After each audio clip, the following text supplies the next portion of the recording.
Mark Zuckerberg pernah ngomong begini, risiko terbesar dalam hidup itu adalah ketika kita tidak berani mengambil risiko. Ya, risiko terbesar dalam hidup itu adalah pada saat kita tidak berani mengambil risiko. Saya pikir benar juga ya. Jadi kalau kita paham definisi dari entrepreneur adalah orang yang mengambil keuntungan dari menanggung sebuah risiko. Ya, high risk, high return. Kalau kita mau dapat duit atau keuntungan banyak, kita harus juga menempuh risiko yang banyak juga gitu. Jadi harus berani. Jadi semua orang-orang kaya, orang-orang berhasil, perusahaan-perusahaan berhasil itu adalah orang-orang atau perusahaan yang berani mengambil risiko. Ya, termasuk risiko rugi. Kalau kita tidak berani mengambil risiko yang besar, dapatnya juga tidak besar. Dan ekstrimnya, kalau kita tidak berani mengambil risiko sama sekali, pasti dapatnya ya biasa-biasa aja.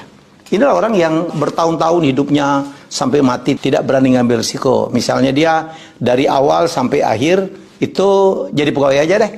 Karena dia pikir jadi pegawai itu tidak ada risiko. Siapa bilang? Sekarang terbukti hampir tidak ada perusahaan yang tidak mungkin bangkrut.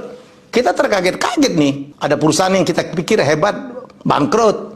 E-fishery, wah itu mah kasus yang sangat memalukan gitu. Kita pikir hebat gitu, triliunan investasi masuk, bangkrut. Berapa startup, bangkrut.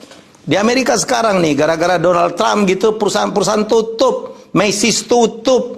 Ya, aduh, tutup banyak banget. Jadi nggak ada istilahnya hidup tanpa risiko itu. Ya, risiko kematian misalnya. Ya, meninggal itu bisa di mana aja.